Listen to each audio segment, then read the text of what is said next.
All right, finally, it's finally Friday, guys. Let me tell you, man, this week in the market's been insane, and today it's no different. We have some green, we have some red, oil selling off, the VIX is down, and we got a lot of earnings that we have to cover, guys. And these stocks, let me tell you, man, they're going all over the place. So, guys, let's dive into it. Hit the like button, make sure to subscribe, join my Patreon if you guys want to keep up with my actual portfolio updates, my trades, investments, and if you want to be a part of my private Discord, all that's linked down below, pinned in the comments, or go to stassurfest.com/Patreon. And now, cheers, guys. Take a sip of your coffee, and let's dive into it. So, it is about, what time is it? 10:30 a.m. on the East Coast. We're only an hour into the session, and again, we're all over the place, which has kind of been the theme this entire week in the market, right? Especially for tech. The Qs have been selling off, and they look like potentially they might be going even lower. As of right now, again, we're about an hour into the session. The S&P is actually green, 0.12% in the green, as the Qs are down over 0.75%. We have the Dow up around 0.1, and the Russell is down 0.1. So we have some green, we have some red. Brent crude oil is down about 4%, which is good. That popped over 100 a barrel yesterday, right? And WTI is down just under 3%. That hit over 90 a barrel yesterday. Now we're at 89.50 a barrel, as the VIX is down back into the mid-18s, down 1.3% on the day.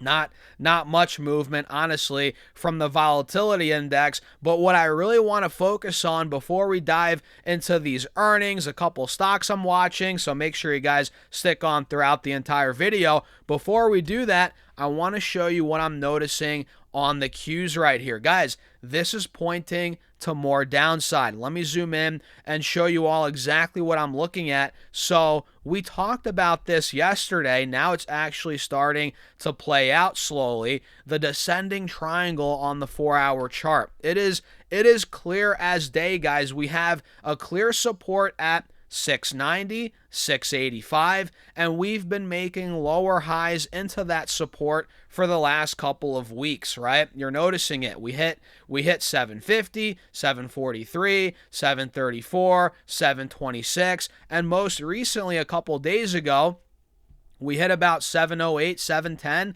and we got nailed at that 50 moving average on the 4-hour chart, and now the descending triangle looks like it wants to play out, especially if it takes out 685, and we're currently at 686. If that level breaks, guys, we have a wide open gap down to 665, 670. That is where this could be going. So, it's not hard to believe at this point, but the bears are gaining an edge, and it looks like they might gain an even further edge in the short term.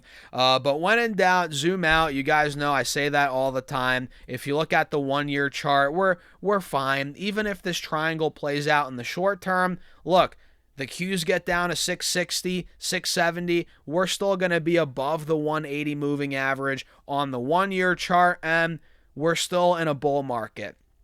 We're still holding an uptrend, and it's funny, man. I get a lot of comments throughout all these platforms, and people are freaking out. Stas, we're in a bear market. Stas, the bull market's over. I mean, that's factually incorrect. It's not. The bull market is not over. We're still in a bull market. I mean, look at this chart. Look at the 4-hour chart. Do you guys even know what a bear market is? A bear market is when we're down 20% from highs. We're only down 8.5% from highs on the Qs. Now, people are arguing we're heading into a bear market. This is the start of a bear market. I think that's premature. I think that's premature to say, and honestly, I disagree, and that's why I'm adding to stocks. Even if we were in the start of a bear market, I would still be nibbling stocks, but I just don't think this is a bear market, guys. What's the evidence, right? Show me. Leave me some comments, man.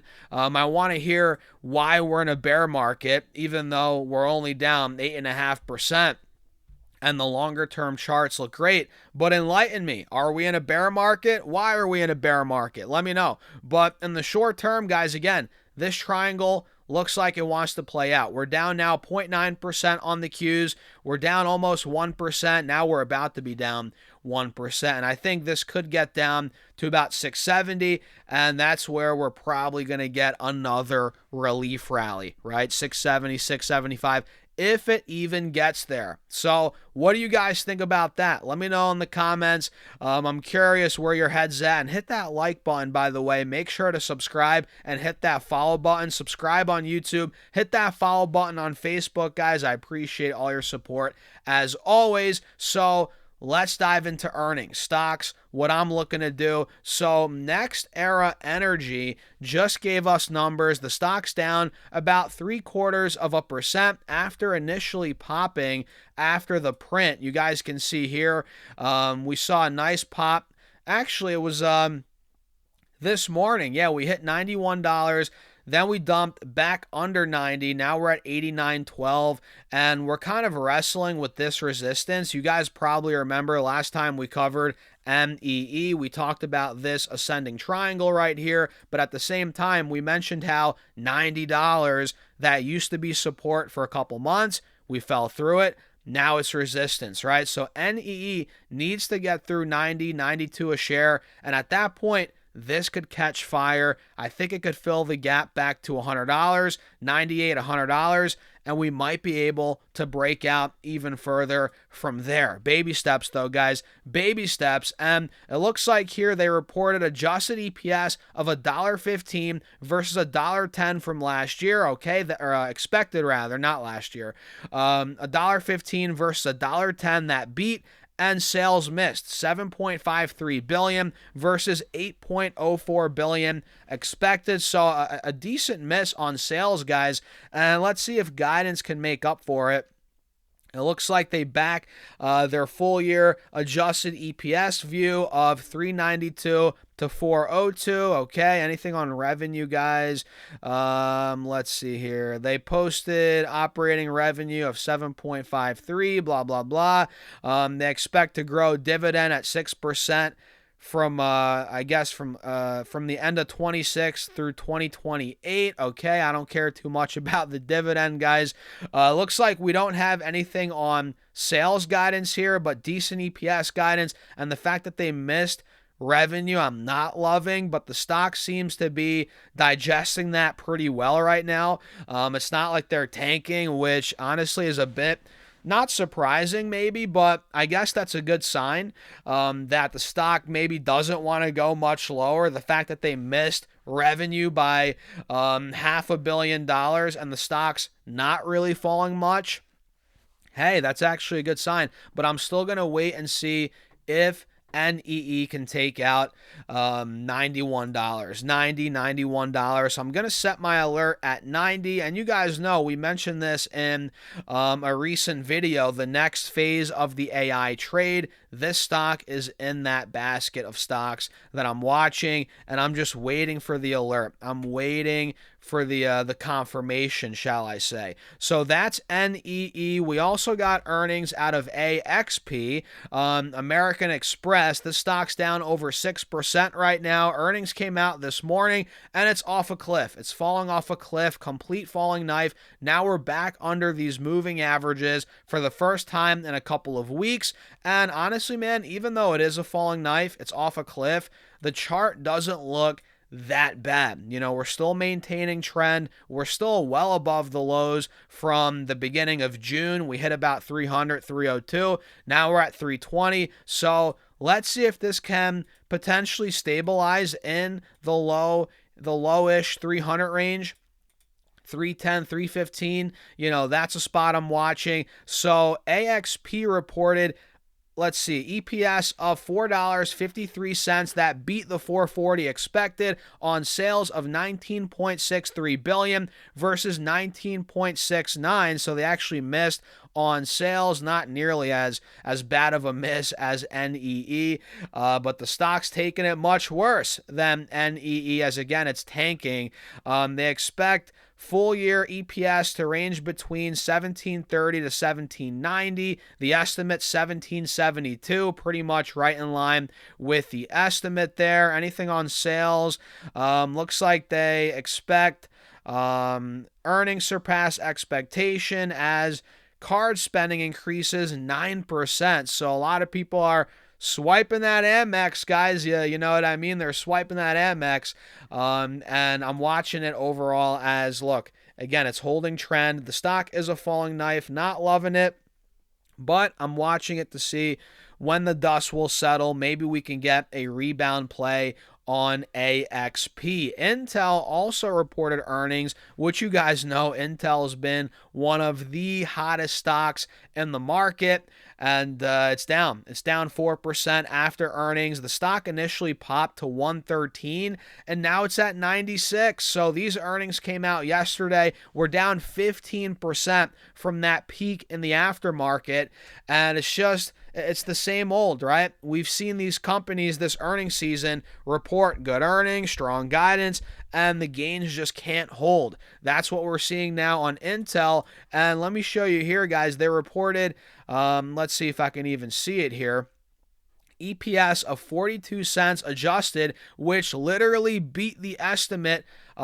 massively. It doubled up on the estimate. The estimate was 21 cents, and they reported sales of $16.12 billion versus $14.41 billion expected. So very strong double beat out of Intel, and they see Q3, so the current quarter, adjusted EPS of 38 cents versus 24 cents expected on sales of 15.8 to $16.8 billion versus $15 billion expected. So they crushed EPS, revenue, guidance is super strong, and the stock just can't hold on to the gains. That is what at least the AI trade is looking like right now. A lot of these tech AI stocks reporting good numbers, and the stocks are getting nailed. That's what we're seeing, and this is no different. And at this point, we're noticing kind of a head and shoulders on Intel playing out, and the fact that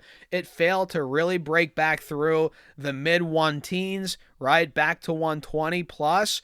That's not a great sign in the short term. So a lot of the same for Intel. It's been chopping around for months, pretty much the last almost 3 months now. We've been chopping around, and now we're actually starting to sell back down. Not ideal for Intel, but if you have a long-term vision on the company, it might not be a bad time to add. When stocks are down this much from highs, and you believe in the companies, you believe in the valuation, might not be a bad time to buy. Not saying for Intel in particular, but stocks in general. When they're down, when they're getting hit on good earnings, might not be a bad time to look deeper. So, Raytheon, well, I guess RTX now, it used to be Raytheon. RTX reported, and this stock is popping. And oh, by the way, we called out defense stocks a week ago, a couple days ago. I made a video going over defense stocks. RTX was on the list. We had Lockheed Martin on the list. A lot of these are popping after earnings. Lockheed reported, I think, yesterday. That one's up a good chunk.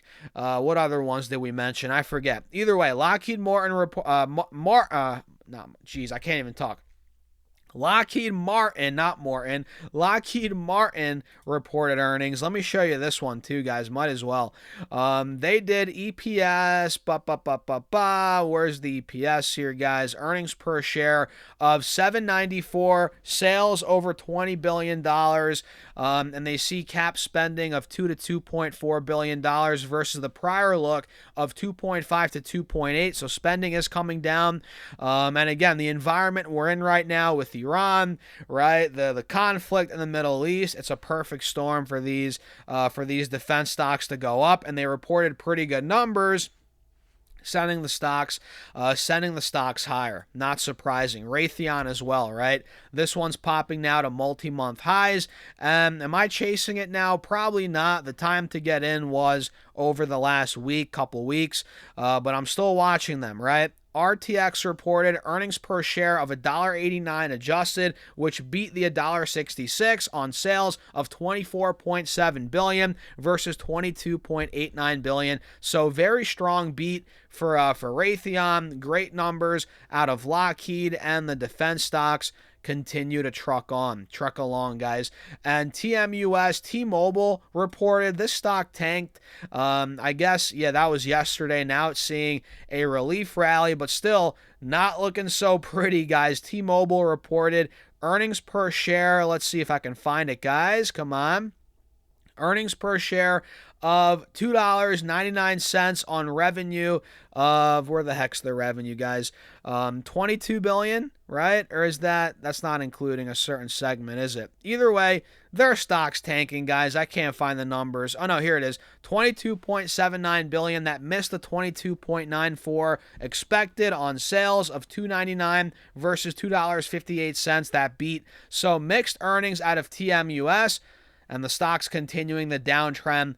Not too surprising. So that's the market we're in right now, guys. Crazy market. Every index is now down. When we started the video, we had some green. Now everything's going red. SPY's flipping red. You guys see right here, this thing's starting to tank on the intraday. The Qs are bleeding even more, man. The Qs are now down 1.1%. We can see this descending triangle is playing out. And I'll leave you guys with this. If you want to trade something like, something that goes up when the Qs go down, if you want to play the downside, yeah, you can buy puts. Yeah, you can short, right? Shorting's risky, right? But puts, I guess, a little more safe, still risky. But you can also check out leveraged ETFs. In this case, SQQQ's one that goes up whenever the Qs go down. It's a leveraged way to play the downside on the Qs and profit when stocks are going down. But they're risky, very risky, and it's all about timing. It's all about quick entry exits, and you're not supposed to really hold these for even a couple of days, let alone long term, but I'm watching them. So let me know your thoughts in the comments, guys. Hit the like button, make sure to subscribe, and join my Patreon if you want to keep up with my actual portfolio updates, trades, investments, and if you want to be a part of the community more in depth. The private Discord community is through Patreon. Link down below, pinned in the comments, or go to stocksurfest.com/Patreon. And with that being said, cheers. I'll see you guys in the Patreon or in the next video. Peace out.